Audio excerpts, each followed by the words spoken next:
or and then your older kiddos.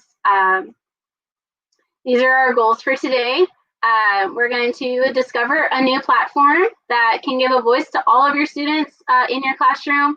I know now with this age and time that we're in with distance learning and virtual learning and face-to-face kiddos that it's pretty difficult to make sure all of your kids can be heard, especially when they're not right there in front of you. Definitely been something I've struggled with this year, is not being able to see all my kids all the time. So really like bringing that classroom together and letting you hear every single kiddo. Discovering how FlipGrid can be used in your classroom, even with the youngest of learners. Again, I teach kindergarten and my kiddos are doing it. So we're going to learn how FlipGrid provides an opportunity for academic use of language. We believe that all students are academic learners, and those are super big concepts for kids to understand, but they're super important to really understand what those academic words mean and how to use them. Saving time for documenting student responses. I know for me, you hear a kiddo say like something super awesome and you're like, oh, man, I really wish I could have like written that down real quick. And I know grabbing a pen and a paper can be super timely when you have so many things to do in the day. So being able to record it and go back and watch it to really listen and hear what your kiddos are saying. And then leaving the session with some tips and tricks of how you can apply this into your FlipGrid, into your classroom, maybe even on Monday. So with this presentation, you'll understand and learn why I use FlipGrid in my classroom and why it is a great and awesome resource for even our super young learners. How to create a FlipGrid and how it really benefits your students. And then with all of this crazy going on, we're all in different places, different districts, having different expectations for, are we doing asynchronous learning? Are we doing synchronous learning? What platform are we using? And it's all super stressful. I feel it. I know y'all feel it. We all have the same stresses and different things going on. So hopefully not adding another stress to your life, but giving you a tool that you can use that can really leverage your kids' learning and have you have documentation of it. Because I know it's super important right now to document, okay, did my kids learn? So that we can have grades for them and have documentation for them, especially that are struggling learners. Okay, what concepts have they mastered and where do we need to go from there? Again, if you have any questions, you can place them in our chat and we'll have a stopping point about the middle of this presentation. We can answer some questions, and then of course at the end we will have some time for questioning and like that. So let's go ahead and get into the meat of our presentation. As teachers, we are driven by our objectives or our TEKS if you're in Texas, and or other standards if you're in different states of, okay, so I have this technology thing I want to use, but you're always going to be asked, well, how does it apply to our standards? Okay, so if you're newer to education, kind of like me, you might not know that there are actually technology TEKS or technology standards that we're supposed to be teaching. So we're not only an academic teacher, but we're also a technology teacher. So it's reinforcing. So we're really supposed to be using technology in our classrooms to help reinforce learning, promote learning, giving them tools that they can use to communicate and to collaborate with others.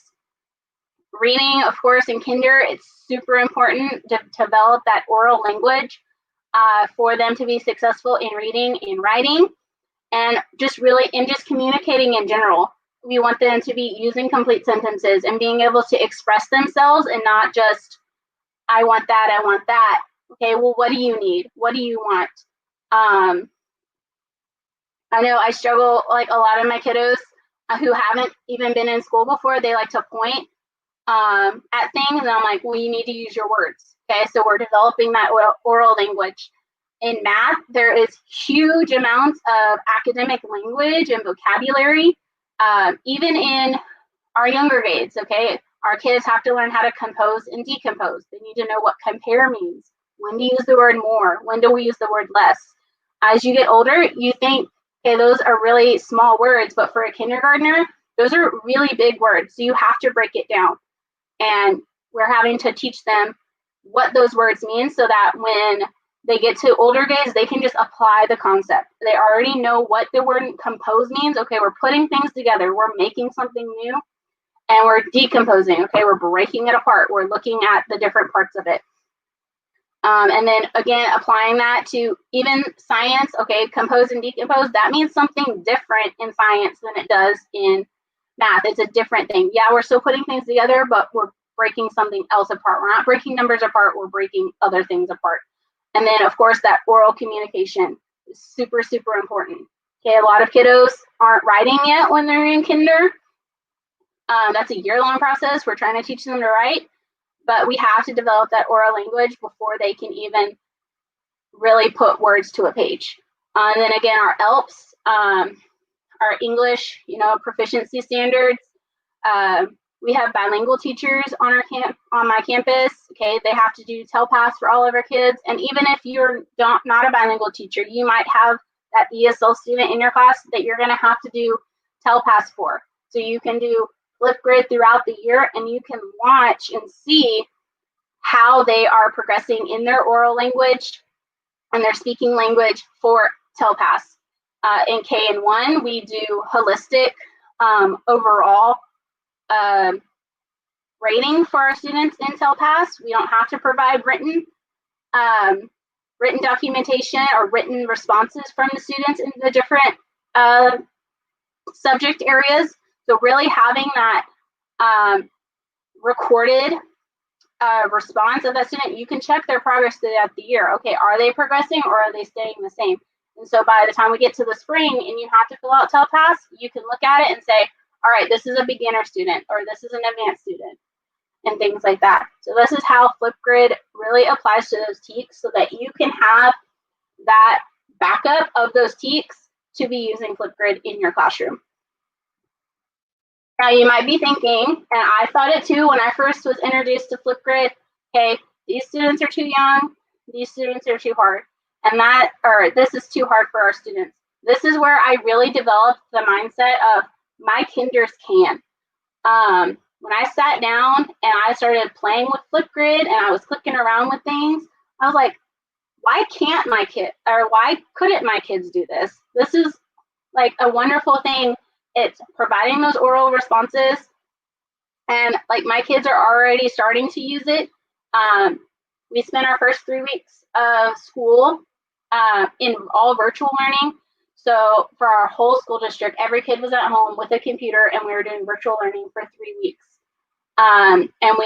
So I was using that time to introduce them to Seesaw because that's what our district adopted for K-2 students to use. And so now that I have students in my classroom, I am starting to introduce them to FlipGrid so that they have something else that they can use. And so my kids have used FlipGrid. This is an example in reading. This is a little girl in my classroom right now. We read a book or listened to a book during our reading time. And then I just asked her, okay, can you retell me that story? We're not writing sentences. Okay, we can draw pictures, but I might not know what that picture represents. So I'm going to ask that kiddo, okay, well, what does that picture represent? And so with her, I brought her over and she's retelling me a story. So maybe it'll flip. All right, there you go. The witch rolled a pumpkin with pumpkin seed, and then it grew, and then it grew, and then it grew some more. Then she pulled it off of the vine. Then she pulled, and then she tugged, and then she pulled harder, then harder. The pumpkin just sat. Then the ghost just said, I can do it, said the ghost. Then, then the ghost said, I'm stronger. Then, then the ghost, then the ghost pulled it. Then the ghost pulled it. Then he tugged it. Then he pulled harder. He pulled harder. So I had that recording only set for a minute, and she could have gone for a little bit longer. But that, as they're learning, they're starting to think about time. And so, okay, let's get to our most important points. But that was one of our first FlipGrids that we did together. I'm actually sitting off to the side with her so that we're working it through. Just like anything else that you teach any of your kids, whether it's a kindergartner or a third grader, if it's the first time they're using it, you don't just give it to them. You have to model it for them. You have to show it to them. And then in math, okay, talking about composing and decomposing, it's super important for them to understand that academic language. So this little kiddo in my class, I asked him, I said, okay, so what does it mean to compose? And then I asked him, what does it mean to decompose? And so in the video, you'll hear him tell me and tell the recording, what does it mean to compose and decompose? Whoops, here we go.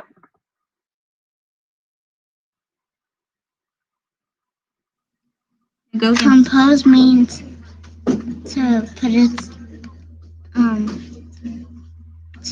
it together, and decompose means to break it apart.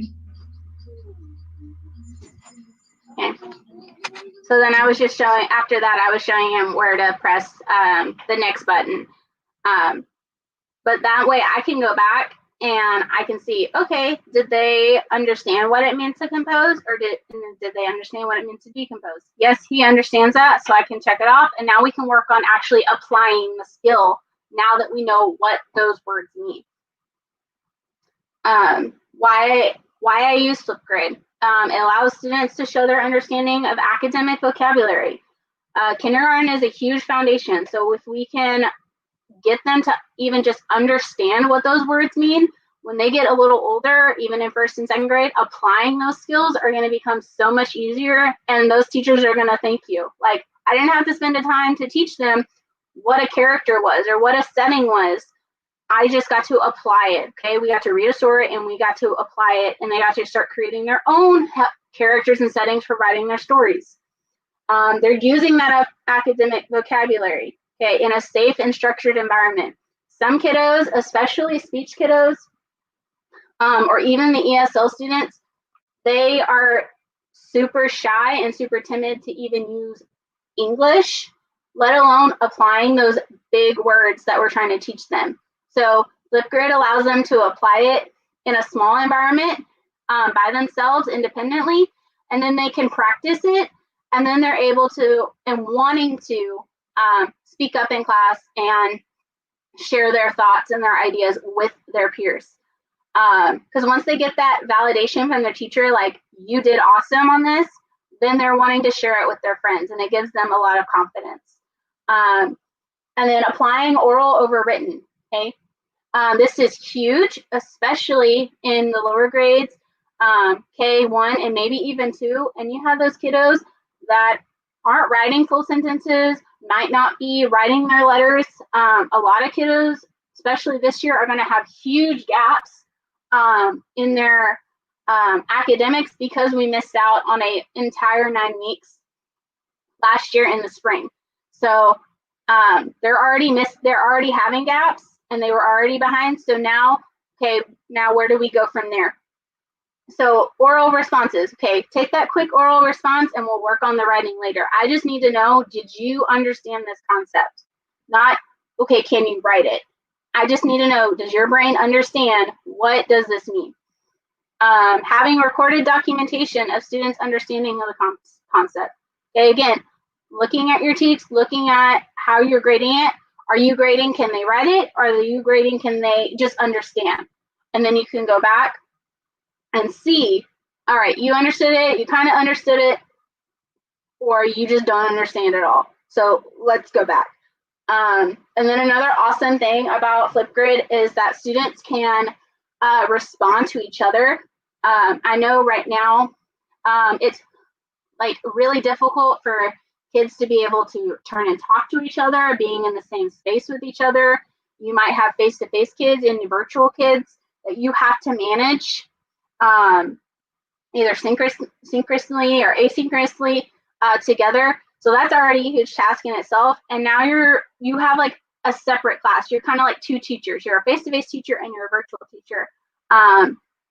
But you're wanting to have that class family and bring them together and allow for those conversations to communicate with each other, because kids will learn better from their friend than they do from their teacher. I've seen it. Like I've had a kid just tell their friend like how to do something, and then suddenly like they know how to do it, no matter how many times I've told them or shown them how to do something. And then suddenly their friend does it, and it's like a whole new world for them.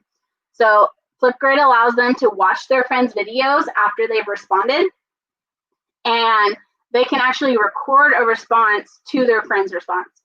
A lot of learning management systems like Seesaw doesn't allow the recording of a response or a comment to a friend, or even the teacher. Their teachers are typing responses. FlipGrid allows that. Again, kids, young kiddos aren't typing on a keyboard very well, or at all. And so being able to record that response and have them talk to their friends as if it was a turn and talk is something amazing about FlipGrid. So we do have 2 questions for you. Okay. Okay. So the first one is, how has the use of FlipGrid given your kindergartners a voice? So using FlipGrid has given them a voice by allowing them to all respond to the same topic or the same question. In that, you know, when we're like going throughout the day, you only have so much time to like be able to call on so many friends or like pull a stake and like have so many friends respond. You don't have time for a class full of 20 kiddos to every single kid to respond. So being able to pose that same question that you asked during a whole group or even a small group allows everyone to respond. And that way you're showing your kids, okay, I still value your response. And then they understand, and then they still feel good that Miss Clark is still going to hear my response, even if I didn't speak up during class. That's good. And then we do have another question for you. What were some of the strategies you used to get parent buy-in? So right now, I've just been using Seesaw with my virtual kiddos, and right now it's just a face-to-face thing that I've been using FlipGrid with, because I'm just now introducing it to my kiddos within the last month. But I'm definitely looking into like the near future of introducing it to my virtual kiddos at home, and having their students and the parents, and knowing that, okay, this is just another tool. I have seen, like, even with my face-to-face kiddos, that okay, they're getting exhausted with Seesaw, so let's give them something else. And so I'm sure my virtual kids and my parents at home are probably doing the same thing. Like, we do the same thing every day. So giving them something extra, or not extra, but just something different. So we don't want them to give extra work. Just something different to use might give like a little relief of, okay, oh, we're doing Seesaw again. So. All right. Thank you so much. Of course. So these are some ways that I've started to use FlipGrid in my classroom. Again, like I said, we're using Seesaw as a district-wide learning management system. So I had to teach them how to use that first before I introduce something else. Again, we want them super comfortable with one thing before we just add on everything, which is why I'm waiting a little bit longer, just a little bit longer before it's a whole classroom thing.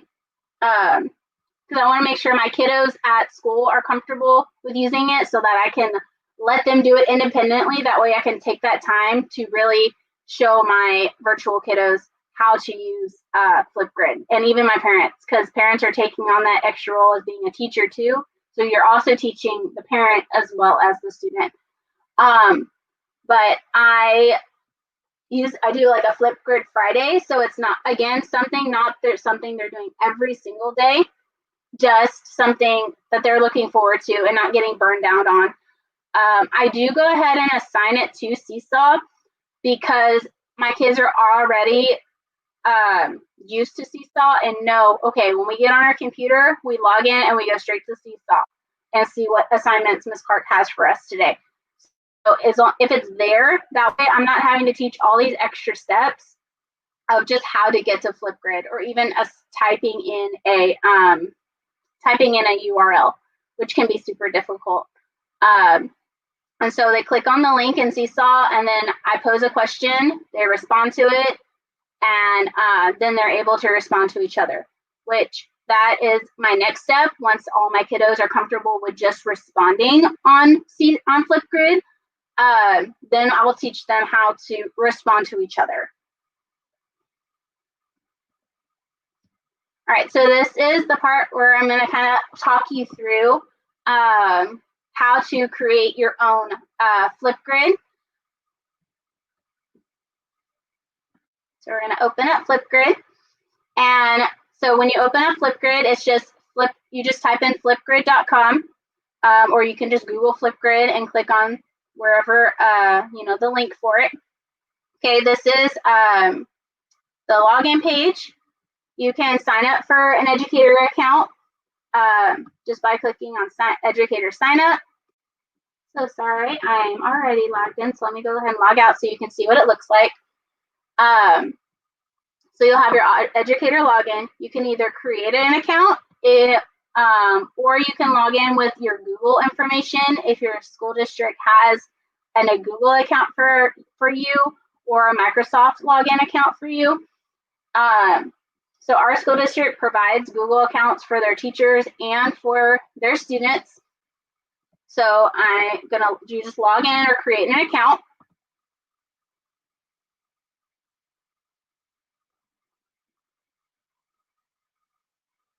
And there we go.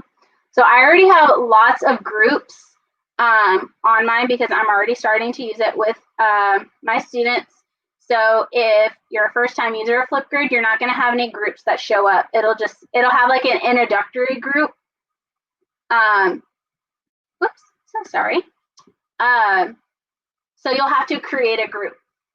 So you'll click on create a group. You just name the group.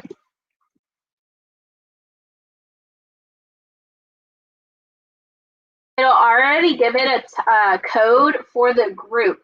Now, what you can do when you assign it to kids, you can assign if you have older kids and you want to give them multiple things to respond to, then you can assign the whole group to them and then have them click through each of the responses. But that's not what I do with my kiddos, because that's just too much for my kids to look at, and they just will want to click everywhere. So I assign one specific FlipGrid for them to respond to, and then that's all they do. Again, my district provides email addresses for each of our students through a Google account. So you can either have them join through a Google email, or you can create a username for each of your students. If you do the student email, you just have that clicked, hit student response, and then you can, there's a template or this other file that you can put all of your students in and upload that. I haven't used that. I haven't figured out quite how to use that yet. So I just input my students individually when I do the other one that I'm going to show you, or you can just type in the domain for your students' emails. So mine's at pasadenaisd.org. So I would just type that in, so that any student that logs in with that domain on their email will get to access that FlipGrid. But like I said, I use the student username. So I click on those and then I hit next. And then you're going to add your students. You have to add at least one student before you can move on. and then you can add more students, or again, they have the template or the file that you can upload to add your students. I haven't figured that out yet. So I just add students individually. And then you create a password for them. And then you add, and then you can add another student.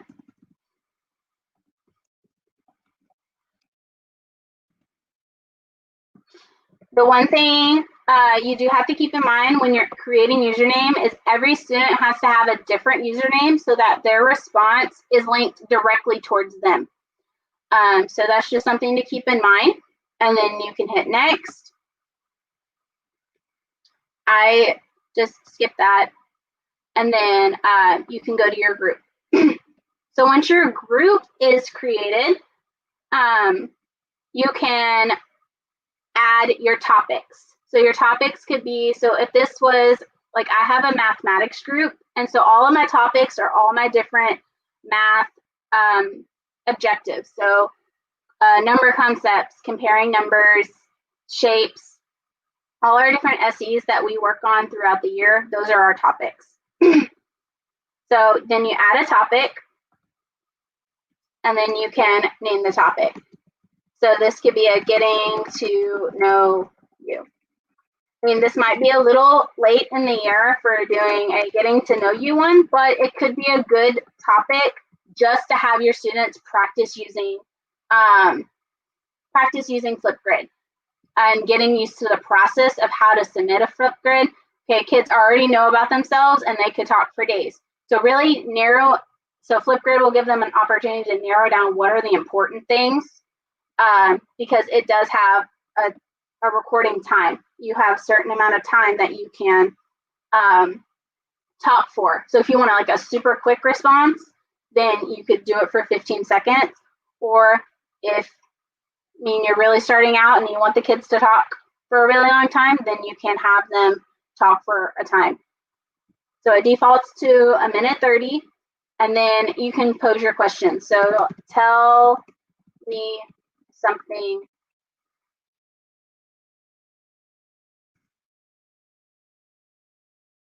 about yourself.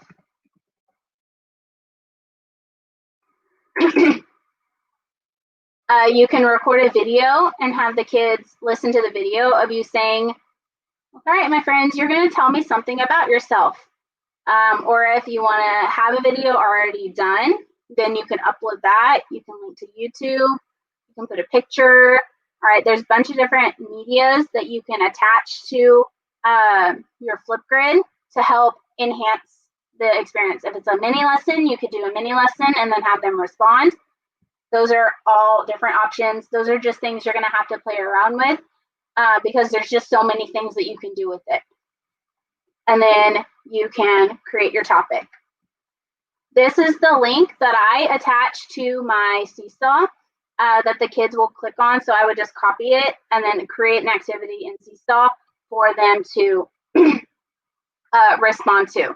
You can create it if you have Google Classroom, you can attach it to the Google Classroom in this, or you can share a QR code and it'll go straight to that. If you want your parents to use it at home, you can send it on Remind. Just all different ways that you can share it with your students, and just again, it boils down to what is best for your students. You know your students, we all have different students, so what is the best for you? And then you hit all set, okay?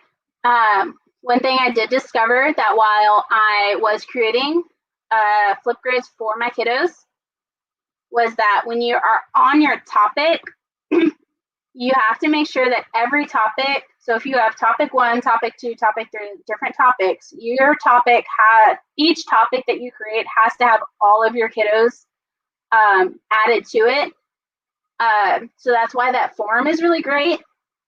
Once it's figured out how to use, and then you could just upload that form every single time that you create a FlipGrid. But that's just something to keep in mind. That way, all those kiddos are attached to every single topic. And then something also really nice about FlipGrid is when the students are on the FlipGrid, So this is what it would look like when the kids opened up the FlipGrid, and they're going to sign in with their username that you created for them. It has this little book and reader. So if you have kiddos that aren't reading yet, even if they're not, kindergartners, or if they're a little bit older, they're not reading yet, they can click on this, and it will read the, you just press the play button, and it'll read the prompt to them. So that you're not having to sit there right next to them and say, tell me something about yourself, once they've gotten used to how to use actual FlipGrid. And then you'll have to teach them to they'll be like, Miss, how do I go back? My kids do it all the time. When other screens come open, it's so much fun. They're like, I don't know where to go. So you'll just have to teach them, okay, click on the arrow, and then it'll take you back to your page. And then all they have to do is click on record a response. They'll respond to their video, click a couple arrows, and I'll show you. So you can record your response. They just click the video camera again. It'll count down for them. So the counting down, you'll have to make sure you remind them, okay, you have to make sure you have to wait until it's done counting down, or it's not going to record all of your response. I have some really quick kiddos that just want to get to it, and so I'm like, you have to wait. Remember, 3, 2, 1, and then you click on the different arrows to make that, to allow it to post to the thing. So there are a couple little steps to actually submitting your response, but once they get the routine of it, then they click through it super quick. And then one thing I also do with my kiddos is when I do pose them a FlipGrid, I always do it myself, because then that shows them, okay, this is really important. Miss Clark did it, so Miss Clark thinks it's important. If she wouldn't have done it, then they wouldn't know how important it is for them to do and to take it seriously. So I always do it so they have a model also to see, okay, this is how it's supposed to look, or how it should look, especially using the sit and stems, which are super important for our young kiddos.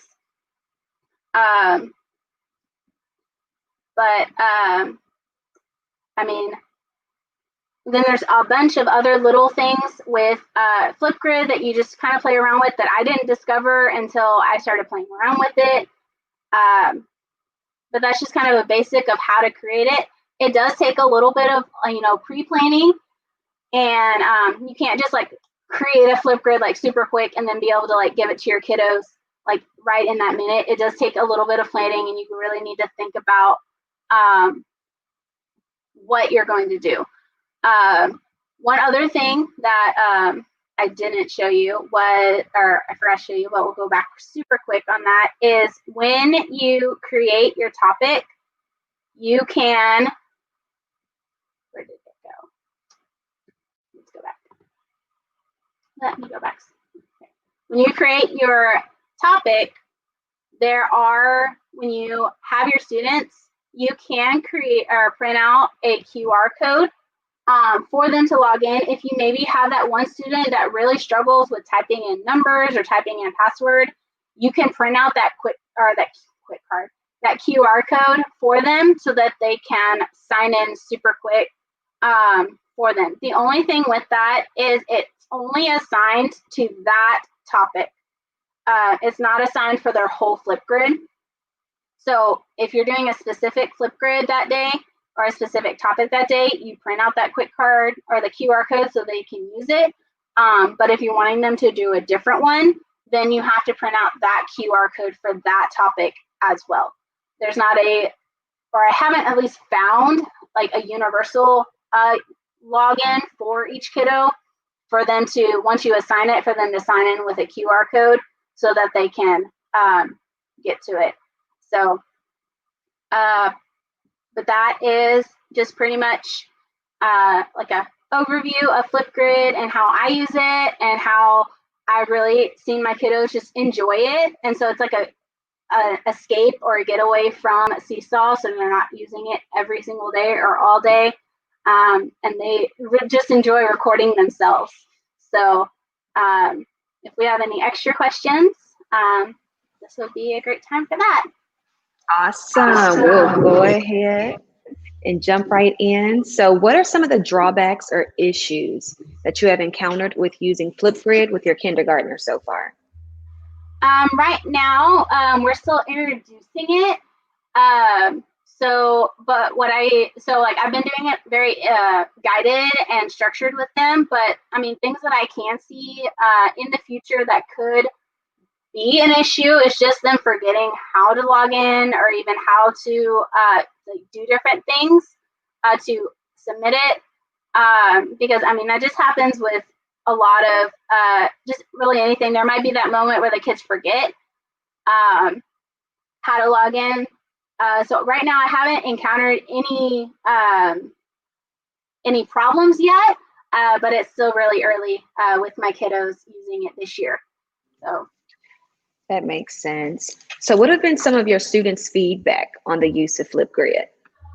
Oh, they really enjoy it. Like I always look at, or I was like, did you like that? And they're like, yeah, it's so much fun. So the kids really enjoy it. I haven't had any negative, and 5-year-olds are very opinionated, so they do not like something. Okay, and we just had a question pop up. How do you see the responses? And then how do you respond or give feedback within the app? Okay, so I can show that like super quick. So let me hop back over to our FlipGrid page. So what you can do is, let me refresh this so my response will actually show up. So to see the responses, when you log in as an educator and you click on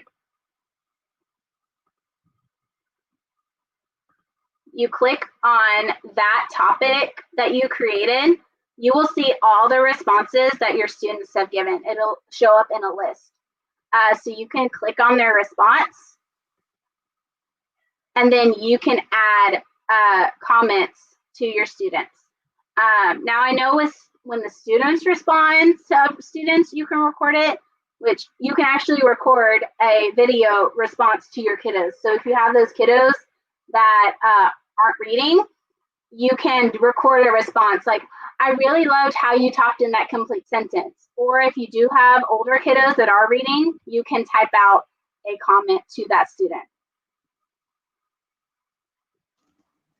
That was very helpful. Thank you there. You are dropping a lot of knowledge for us. I'm even learning a couple things over here. All right, so if you have any other questions, be sure to drop those so we can get those answered.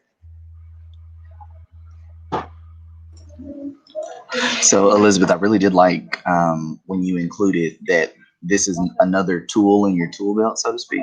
So like if they were, a little bit lagged or tired with Seesaw, I mean, I've noticed that even as a former teacher myself, now director, but I've noticed that sometimes even as an adult though, and as a teacher, you can kind of get tired of the same thing. And so you're just wanting to do something different, something just to enhance another modality, another means of being able to get that engagement. So as a FlipGrid user myself, I've really seen more so though on a high school level how engagement has been supported. So it's really awesome to hear that kinders can too, and so it's awesome to hear that feedback and to hear your experience in that way. So continue doing what you're doing. This is awesome. Yeah. Any more questions, guys? Go ahead and put them in the chat. Any other questions that you have? So one just popped up, Eric. They're asking, how many FlipGrids can you have with a free account? I haven't seen that there's been a limit, and I haven't even really seen if there's like an extension to like on a paid account. I think FlipGrid is like completely free, and if you look at my discussion page, whoops, keep clicking on things. If you look at my discussion page, which has all my groups, like I have a lot of groups on here, and they haven't told me, oh, you have too many. And then let me go, or like with my math board, I have like all of our SEs. So like we have a lot of SEs, which are student expectations. That's what we use in Pasadena. I mean, they're from the TEKS, but we label them student expectations. I have all these topics, so I haven't run into, oh, you have too many. So I don't think there is a limit to how many you can create. Awesome, thank you. All right, Tashika, if there are no further questions, any other final comments, Elizabeth, that you'd like to leave with the group? I just challenge you to try FlipGrid. It is work. I mean, there is pre-planning to it. And I just challenge you to use it, try it, make mistakes. We all learn from our mistakes. And I mean, you can also just tell me how your experience was. I have my email here and then my Twitter handle. So I would love to see FlipGrid in your classroom, whether it's the little ones or even the older ones. I love it. I'm so excited to see where my kiddos go from it and to see the growth that my kiddos have because I am using FlipGrid. Well, thank you again, Elizabeth. Thank you for your knowledge and thank you for sharing, because sharing is caring. and thank you what you do for students. Thank you what you do for our kids. And it's so important for you to be on the front lines and then pushing forward the agenda of innovation and pushing forward the motto of Kinders Can. And so oftentimes we put limitations on our kids and they're like, man, I can do that too. Just give me an opportunity. And so we just appreciate you for giving those kids a voice and an opportunity to be able to express themselves in a new way, which is FlipGrid. And so this actually does conclude our session, everybody. And so we have new sessions starting every hour on the hour. And so make sure that you're checking out the schedule for TCCA and for the amazing sessions that we have for the rest of the day. And so here's what I know you guys have been waiting for. You'll be receiving a certificate via email at the end of each session. And so you're going to need a password to do that, to open that certificate and to print it. And so the password for this session is, drum roll, just joking. The certificate password for the session is INSPIRE. Again, INSPIRE. Capital I, lowercase n, S-P-I-R-E. And again, it is case sensitive. So at the end of the session, you will receive an email. You will populate that password that's there, which is again case sensitive. And thank you guys so much for tuning in. Thank you so much to listening in and giving and hearing the words of wisdom from Elizabeth Clark. I know that Pasadena ISD is just, they're thrilled to have you. And I know your kiddos are really blessed to have you as well. And so continue to fight, continue doing all of the innovative and engaging work that you're doing. So Elizabeth, thank you for your time. And Tashika was here, but I wanted to thank her again as well. I'm gonna show her real quick. Tashika, thank you so much for being an awesome co-host. Thank you, ladies. And thank you so much, people who are watching and streaming with us live. This concludes our session. Look at the others. We got more to come. Hey, and if you haven't seen, if you weren't able to see the keynote, yeah, go look at that because we got another one coming up at 11 o'clock, all right? All right, guys, thank you for tuning in. Thank you, ladies.